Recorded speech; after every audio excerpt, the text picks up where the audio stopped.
बच्ची के सपने। शालू की शादी को 10 साल हो जाते हैं, फिर भी उसे औलाद का सुख नसीब नहीं होता और वो जहां कहां मन्नतें मांगती फिरती है। कितने डॉक्टरों को दिखाती है, कितना कुछ करती है कि बस कोई माँ बोलने वाला इस दुनिया में आ जाए। एक दिन शालू पूजा घर में बैठे बैठे रोने लगती है। भगवान, मुझे ये ख्वाहिश नहीं कि मुझे बेटा ही हो, बस एक औलाद दे दे ताकि कोई मुझे बांझ ना बुलाए। इतने में ही राहुल वहां आ जाता है और शालू से कहता है, अरे भाग्यवान, ऐसा क्यों सोचती हो? हमारे आंगन में भी जल्द ही किलहारी गूंजेगी। इतने में ही शालू को उल्टियां होने लगती है और उसका मन खट्टा होने लगता है। राहुल तुरंत डॉक्टर को घर बुलाता है। पता नहीं शालू को अचानक क्या हुआ है, उसकी तबीयत खराब होने लगी तो मुझे जल्दबाजी में आपको बुलाना पड़ा। राहुल जी, चिंता की कोई बात नहीं है। जिस खुशी का आप बेसब्री से इंतजार कर रहे थे, वो खुशी आपको मिल गई। अरे, आप पिता बनने वाले हैं। क्या क्या सच कह रहे हैं आप? भगवान ने मेरी सुन ली। शालू और राहुल खुशी के मारे फूले नहीं समाते हैं और ये खुशखबरी पूरे मोहल्ले और अपने सारे रिश्तेदारों में भिजवाते हैं। मिठाइयाँ बांटते हैं। ये खुशखबरी सुन उसकी पड़ोसन सोनी जलकर राख हो जाती है और मन ही मन कहती है, ये कैसे हो सकता है? अब मैं इसे ताने कैसे मारूंगी? इसका बच्चा इस दुनिया में आना नहीं चाहिए। यहाँ शालू और राहुल अपने आने वाले बच्चे की तैयारी में जुट जाते हैं और दिन गिनने लगते हैं। वक्त कटता चला जाता है और शालू की डिलीवरी का दिन आ जाता है। उधर सोनी अपना जादू टोना करना शुरू कर देती है। शालू एडमिट होती है और उसकी हालत बहुत बिगड़ जाती है। राहुल, अगर मैं मर गई तो मेरे बच्चे को माँ और बाप दोनों का प्यार तुम्हें ही देना होगा। मुझे इस बात की खुशी होगी कि मैं बांझ नहीं मरी। ऐसा ना बोलो, तुम्हें कुछ नहीं होगा।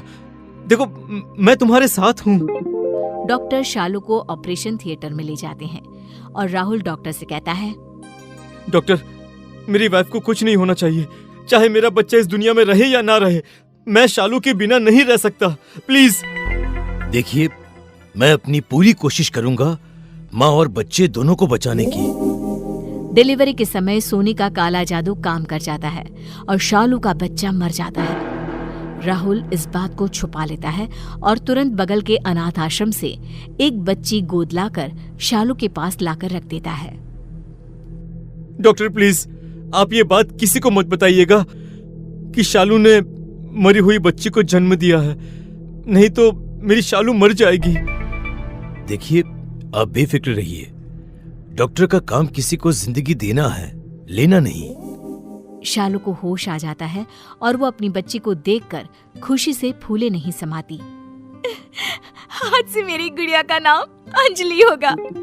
राहुल शालू को हॉस्पिटल से छुट्टी दिलाकर घर ले आता है और उधर सोनी शालू के हाथ में बच्चा देखकर सोच में पड़ जाती है। मेरा वार खाली नहीं जा सकता है। इस दुनिया में आ तो गई है, लेकिन आगे नहीं बचेगी। सोनी अपनी तंत्र विद्या करने लगती है। इधर शालू अंजलि को पालने में लगी रहती है। अंजलि 10 साल की हो जाती है, लेकिन सोनी का एक भी जादू उस पर काम नहीं करता। एक दिन अंजलि को एक बहुत बुरा सपना आता है और वो चौंक उठती है। क्या हुआ मेरी बच्ची? तुझे इतने पसीने क्यों आ रहे हैं बेटा? मम्मा, मैंने एक बहुत बुरा सपना देखा। मैंने देखा कि मैं और मेरी दोस्त अंकिता स्कूल जा रहे हैं और स्कूल के सामने वाली गली में जो कुआं है ना, उसमें से एक भूत निकली और अंकिता को अपने साथ अंदर ले गई। अरे बेटा, तूने कोई डरावनी कहानी सुनी होगी, इसीलिए तुम्हें ऐसा सपना आ गया। ये बस एक सपना था। हाँ मेरी बच्ची, सो जा मेरी रानी। शालू अंजलि को सुला देती है। सुबह जब शालू स्कूल जाती है तब वही सब उसके साथ होने लगता है। कुएं के अंदर से एक बड़ी आंखों वाली एक भूतनी निकल कर आती है और अंकिता को अपने साथ ले जाती है। ये देख अंजलि बेहोश हो जाती है, लेकिन किसी से कुछ नहीं कहती। फिर कुछ दिनों के बाद अंजलि को एक सपना आता है। वो देखता है कि बगल का एक बच्चा उसी कुएं के पास खड़ा है और भूतनी उसे अंदर ले जा रही है। फिर वही सब होता है। लेकिन अंजलि चुप रह जाती है। अंजलि को यूं ही सपने आते रहते हैं। ये बात मैं किससे कहूँ? मेरी बात तो कोई मानेगा नहीं, लेकिन मुझे कुछ न कुछ तो करना होगा, नहीं तो ये भूतनी कितने लोगों को खा जाएगी।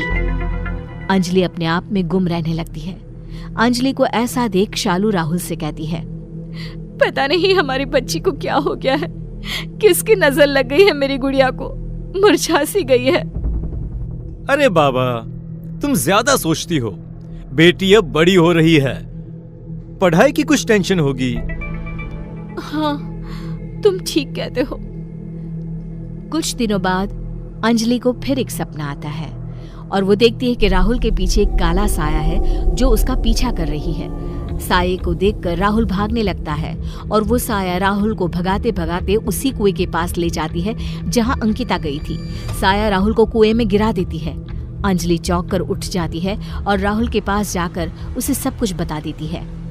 पापा, मैं आज आपको कहीं नहीं जाने दूंगी। मेरे सारे सपने सच हो जाते हैं। अगर ये भी सच हो गया तो मैं अपने पापा को खो दूंगी। ऐसा नहीं होगा मेरी बच्ची, मैं हमेशा तेरे पास ही रहूंगा। कुछ देर बाद राहुल को एक कॉल आता है और राहुल को मजबूरन घर से निकलना पड़ता है। अंजलि भी राहुल के पीछे पीछे जाती है। अंजलि का सपना फिर एक बार सच होने लगता है। राहुल उसी कुएं के पास जाकर रुक जाता है। मैं अपने पापा को कुछ नहीं होने दूंगी। पापा रुक जाइए, आगे खतरा है पापा। राहुल अंजलि की बात सुनकर रुक जाता है। भूतनी कुएं से निकलकर बाहर आ जाती है और बड़ी बड़ी आंखें दिखाने लगती है। तू नहीं बचा पाएगी इसे मरना ही होगा। उधर सोनी भी अंजलि को मारने के लिए उसका पीछा करती है और भूतनी को देख उसके मुंह से निकल जाता है, तुम्हें तो मैंने ही मारा था। तुमने मेरी बच्ची को मुझसे चुरा लिया, मुझे इस कुएं में गिरवा दिया। मैं वापस आई हूँ बदला लेने। अब तू नहीं बचेगी। बताना मेरी बेटी कहाँ है। भूतनी कुएं से बाहर आकर सोनी का गला दबा देती है। बताती हूँ, पहले मुझे छोड़ दो। तेरी बेटी को बगल के अनाथ आश्रम में छोड़ आई थी मैं, उसके बाद वो कहाँ गई मुझे नहीं पता। क्या? अरे अंजलि को तो मैं वहीं से लाया था। कहीं अंजलि तुम्हारी बेटी तो नहीं? मेरी बेटी के हाथों में एक निशान था। भूतनी अंजलि का हाथ देखती है और उसके हाथ पर भी वही निशान है जो निशान भूतनी के हाथ पर है। तुम मेरी बेटी है, मैं ही तेरी माँ हूँ। अच्छा, तो ये तेरी बेटी है, तभी मेरा कोई टोटका इस पर काम नहीं कर रहा था। माँ की तरह बेटी भी मोटी चमड़ी की है। सोनी अंजलि का गला दबाने लगती है। तभी भूतनी खूंखार बन सोनी का पेट फाड़ देती है और उसे कुएं में फेंक देती है। अंजलि रोने लगती है। मम्मा, आपने मुझे एक बार फिर नई जिंदगी दी है। मैं आपको इस तरह नहीं देख सकती हूँ।